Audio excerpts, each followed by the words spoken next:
Hi everybody, this is Max with Enlight Automotive. Today we got this 2015 Dodge Ram 1500 truck. We're going to swap over the factory halogen filament bulbs over to our new Xenon HID system. You'll see here that this particular model has the projector style headlights. Now the Ram is offered with two different headlight options. One of them is a projector style, which you see here. The other one is a reflector style. The installation is going to be the same for both. The only difference is that this one uses a different bulb than the reflector type. This is a setup that we have for the 2015 Dodge Ram models. So what we're going to do is we're going to start off by going over the relay harness and how to set up all the connections on there. Then we'll put in the ballast, and this particular kit that we're going to put in is going to be the XB55 kit. So it's a 50 watt HID system. We do have both 35 and 50 watt HID systems available. This one uses the Morimoto XB55 ballast. And then once we get those put in, we'll mount the resistor packs and we'll go from there. Now to start the installation, you're going to pull the hood latch inside the car, and then right about in the center of the hood here, a little bit off to the right of the center, there's a lever in here that you're going to push over to the left or towards the passenger side of the vehicle and then lift up. This will open the hood and the installation will begin from here. Now to get started, what we're going to do is we're going to take out this radiator trim piece here that goes on, that's on top. And the way to do that is to remove all of these plastic clips here. And to do that, you're going to need some type of pry bar tool that looks like this. You want to make sure that it's got a slot on it. You can use a flathead screwdriver, but it can be more difficult to do. And also, these things are prone to breaking. They're not the greatest design. I don't know why Dodge continues to use these. But if you have a good tool like this, or you have a panel pop, that will be the ideal tool to get these out without breaking them. Now the way to get these out is just slide your tool under here like that, and then just wiggle them up and pull. And then sometimes once you loosen it up like this, you can just grab underneath the actual trim piece and then pull up, and you can loosen it just like that. So this one's loose here now, and then you just want to continue to go around to all of these clips, slide your tool under there, and then work them up just like that. Once you've got all 7 of these clips loosened, and again, you don't necessarily have to take them all the way out, but you can put your fingers under here or put your pry tool under here and actually lift up, and sometimes that can help get these clips out here. And once you've got all 6 of them out, this whole thing will just lift off gently, and then you can set it aside.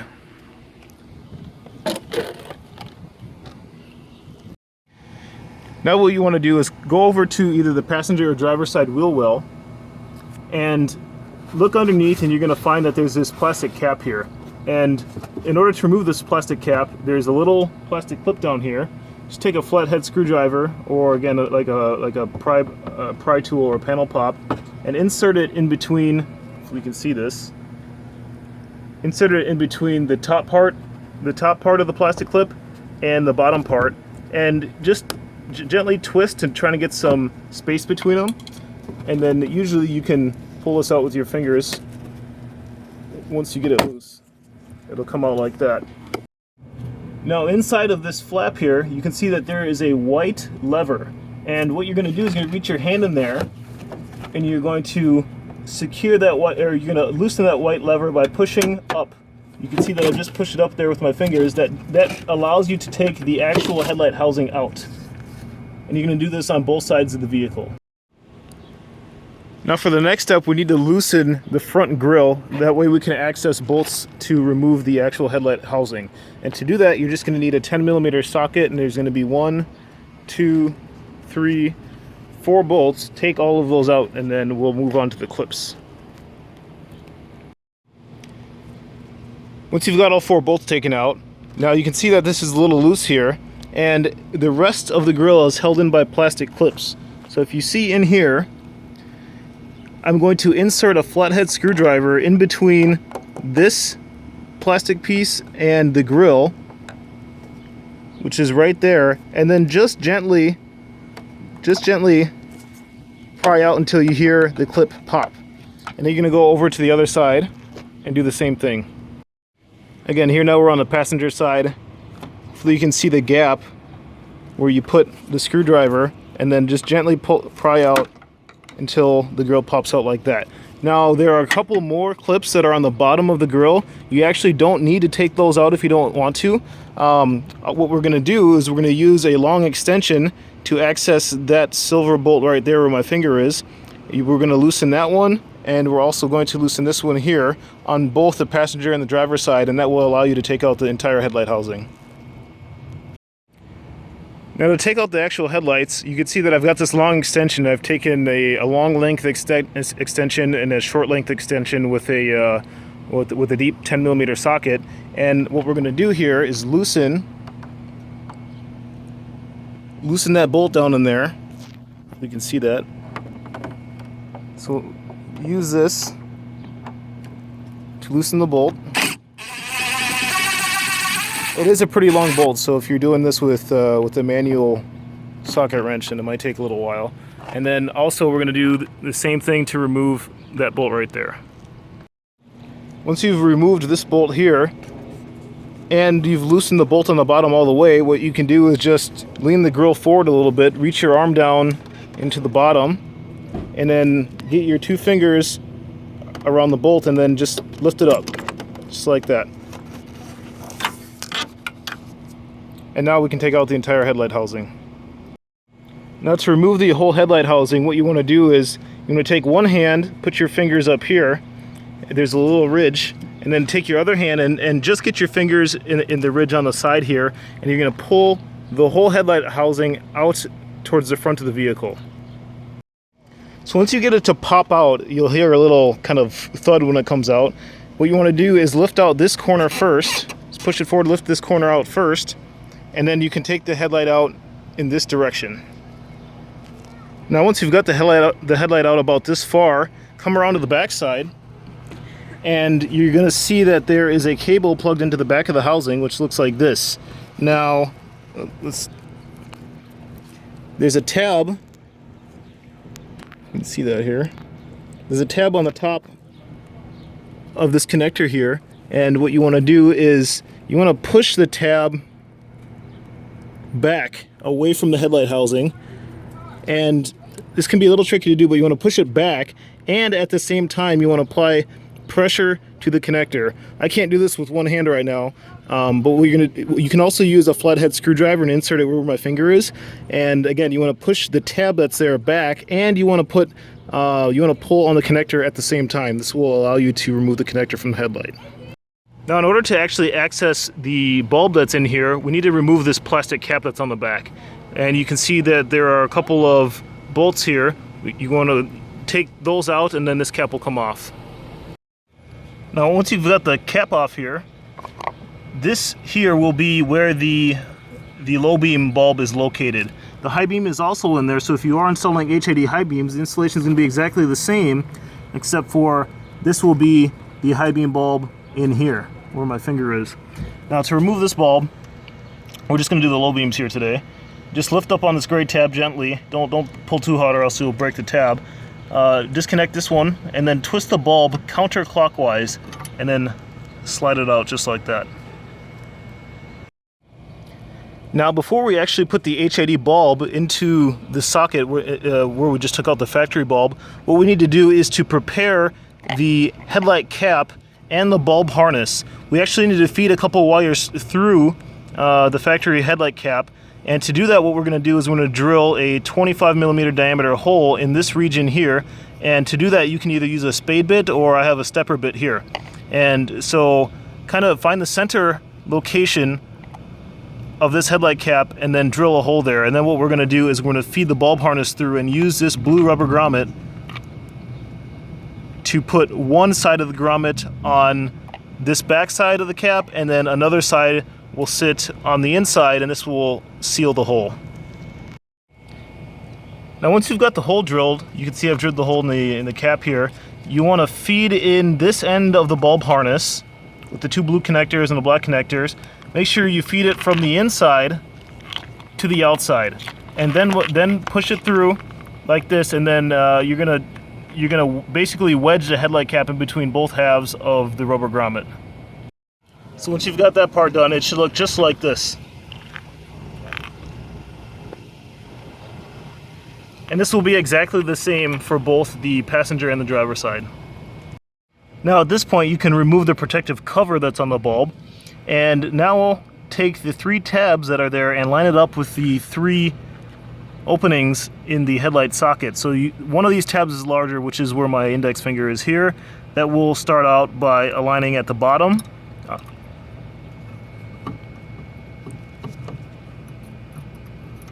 So get that one lined up, and then you can see that it's in there. And once you get it in, twist it clockwise to lock it in place.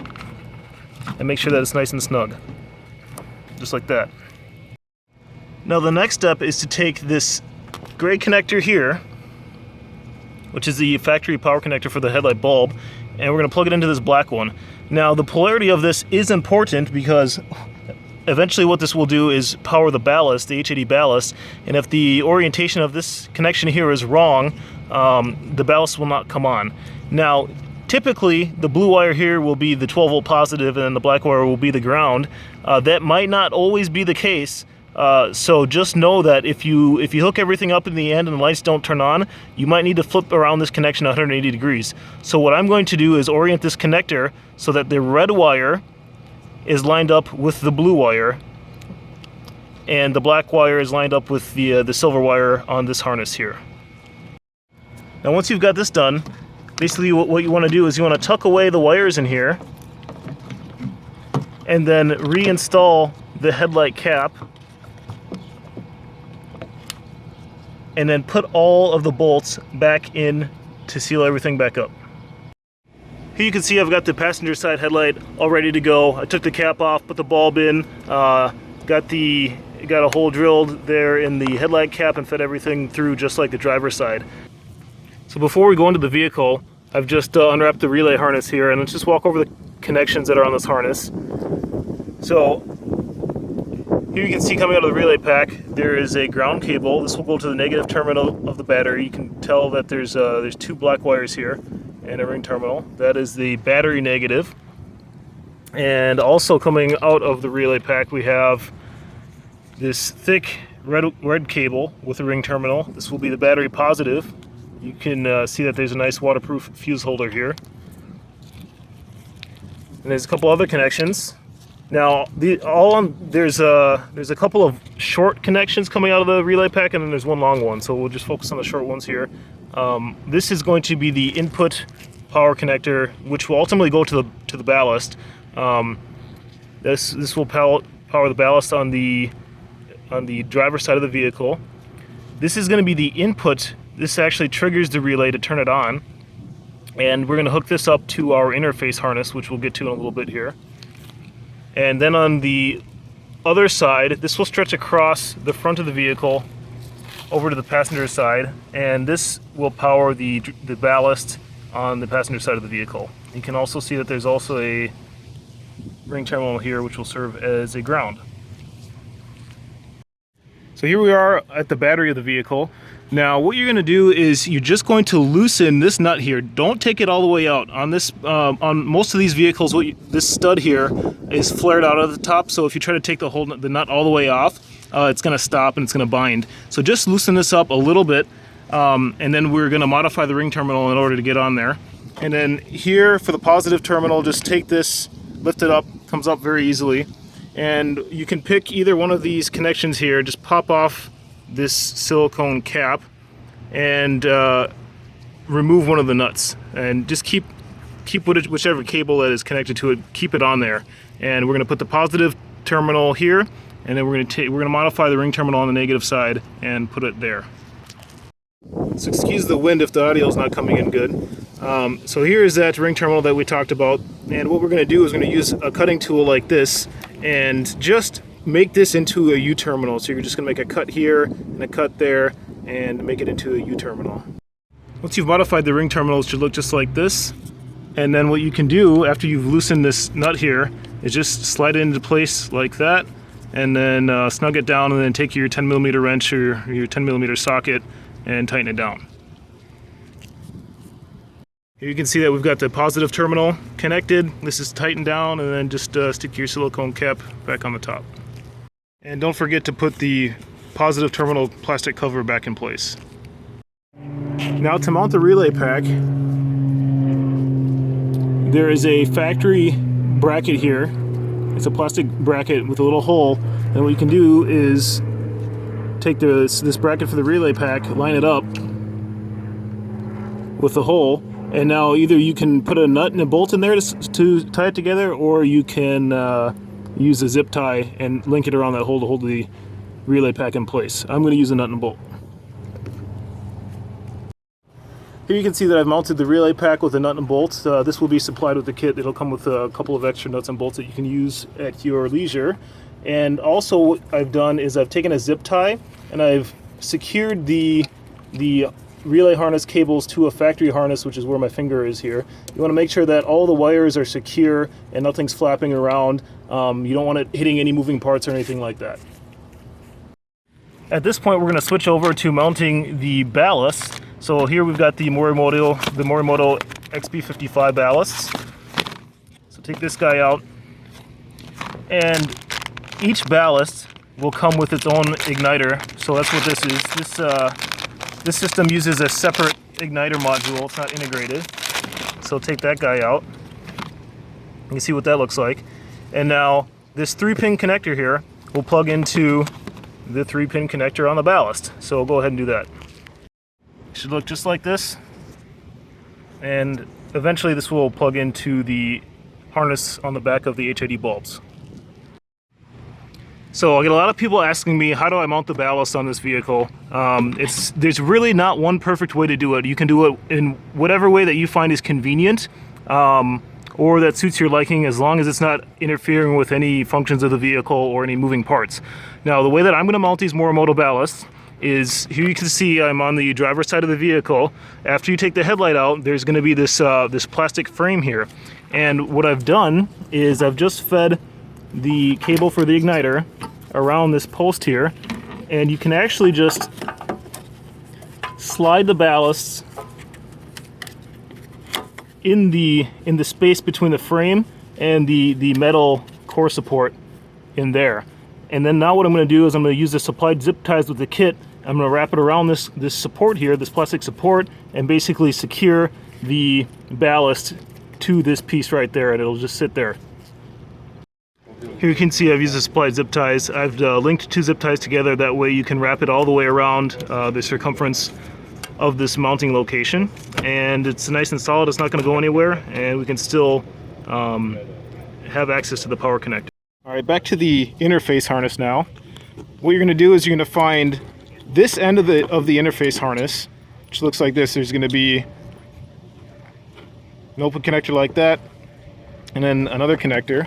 So what you're going to do is find this guy here. It might not look exactly like this. It might not have this braided cable on it. It might just be white and black wires, or white and red, or black and red wires. But it's going to be this connection. Look for the end that's got 4 wires coming out of the back of this one plug. That's what you want. And then find this end of the connection.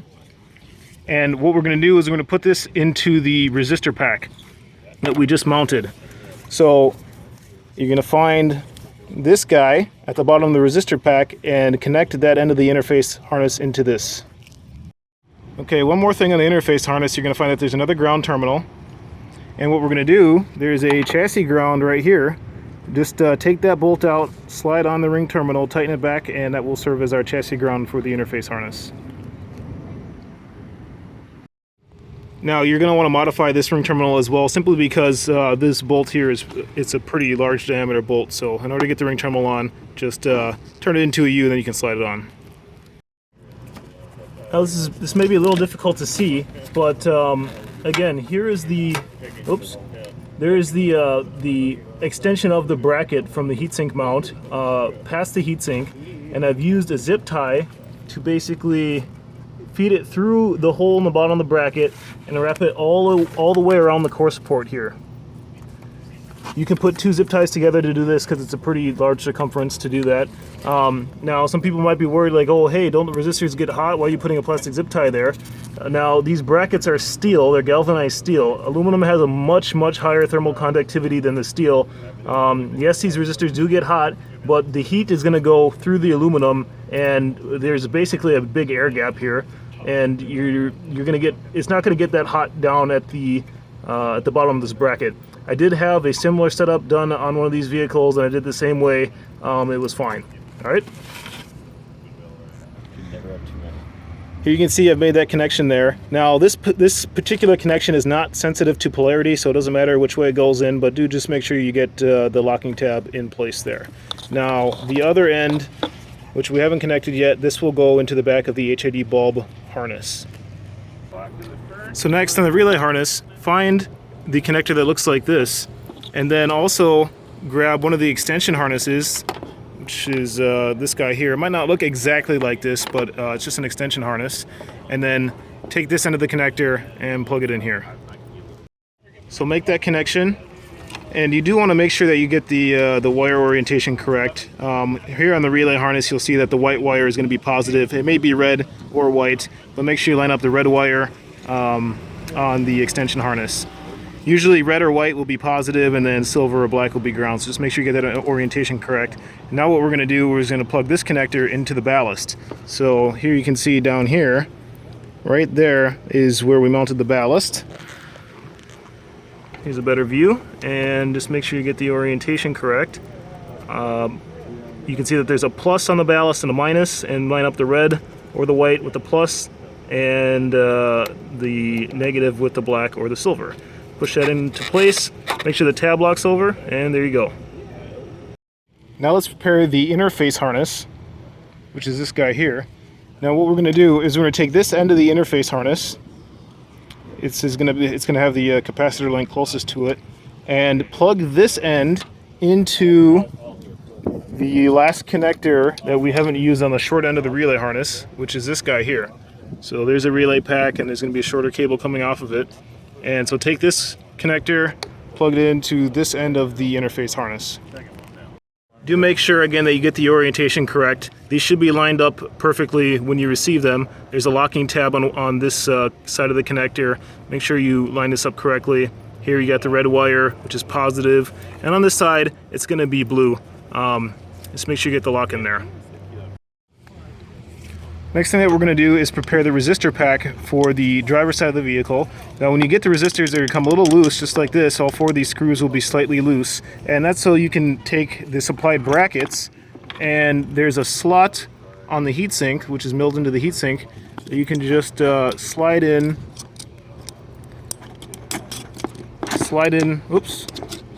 this mounting bracket, and then get it lined up with the slot that's in there, and then you can use a 3/32 Allen wrench, one of these guys, and then tighten down those 4 screws.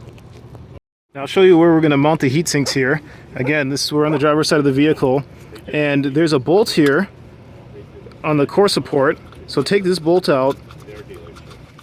I've already loosened it. It's a really long bolt. Take that bolt out, and what we're going to do is we're going to mount that bolt just like that with the heat sink. So once you get it mounted, here you can see that I've tightened this bolt down. This bracket is bendable, so what you want to do is make sure that the fins of the heatsink are basically flush with this core support where my finger is here. And there's a slight bend here, slight bend here. Lock it down in place. Now it's pretty solid here, but in order just to prevent any vibration, especially if you go off-roading and things like that, we're going to come down on this side and we're going to use this end of the bracket and take a zip tie and wrap it around the core support. That will basically pin, it's kind of hard to see here, that will basically pin the heatsink against the core support, which will also act as its own kind of heatsink, and make sure that it doesn't flop around at all. Now the next step is to route the long end of the relay harness. So coming from the relay pack, take the long cable.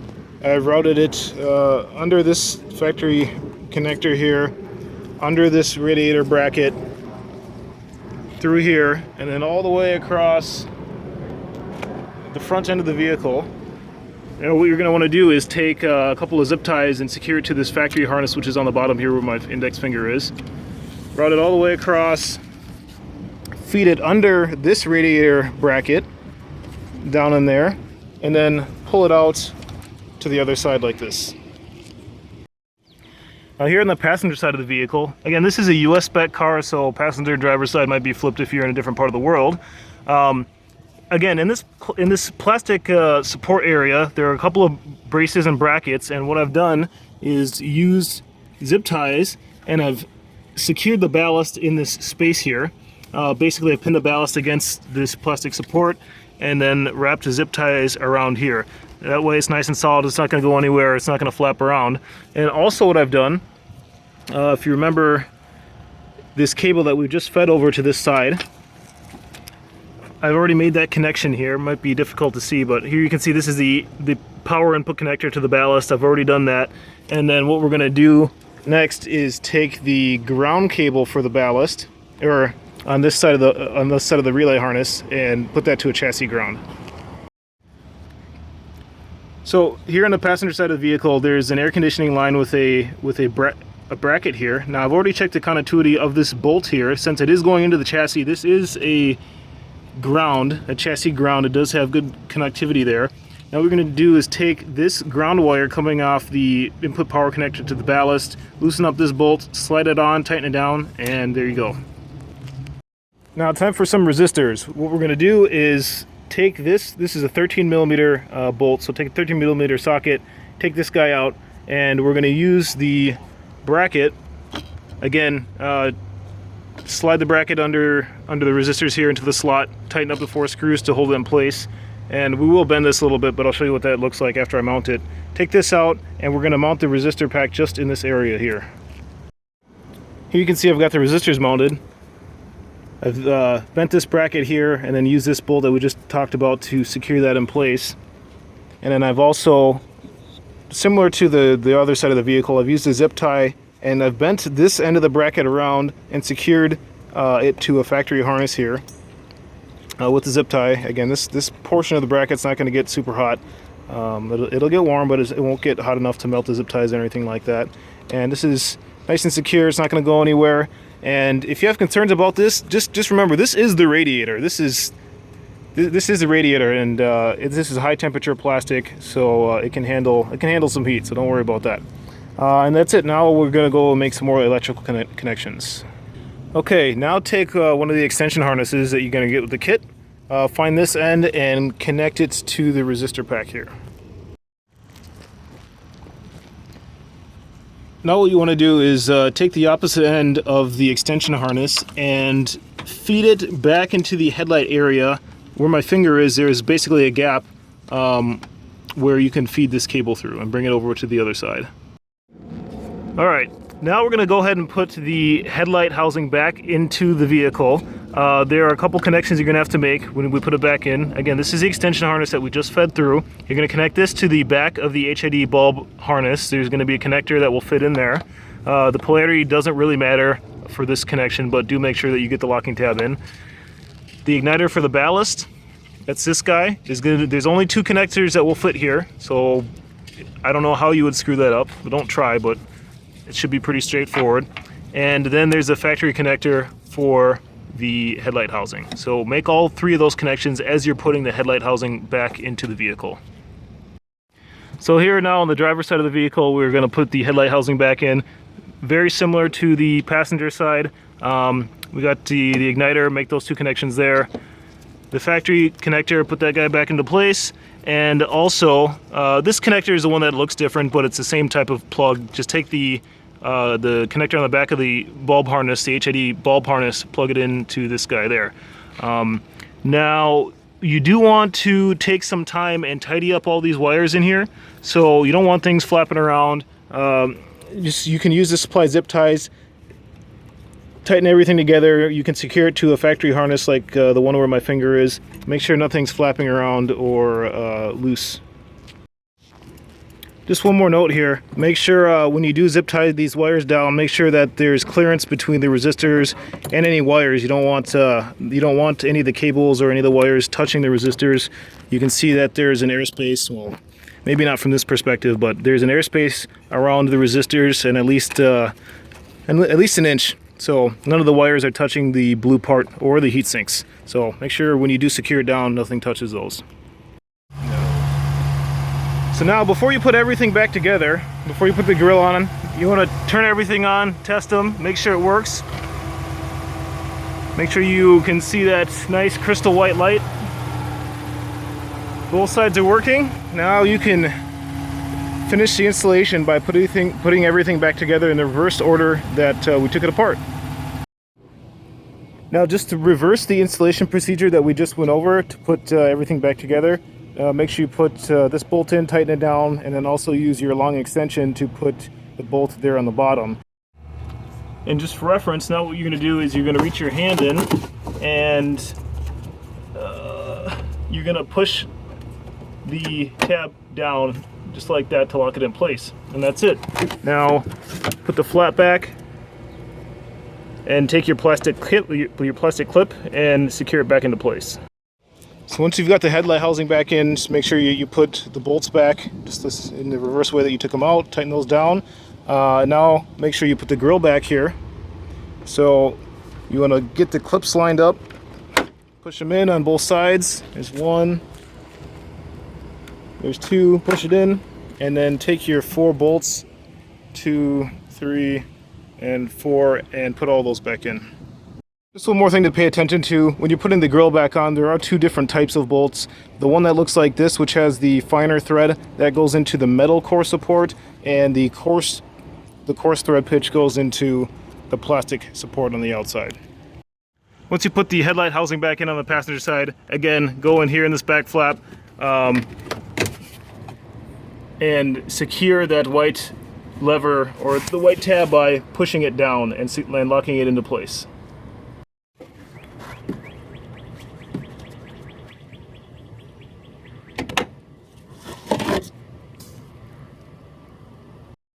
Now the last step is to take this this radiator trim piece here.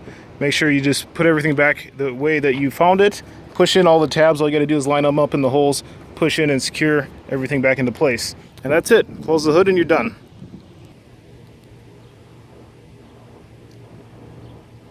If you'd like to purchase this kit, you can go to www.enlightauto.com. Go to the Browse By Vehicle section and look up the Dodge Ram 1500, 2500, or 3500 pickups. We do have kits for both the projector style and the reflector style headlights.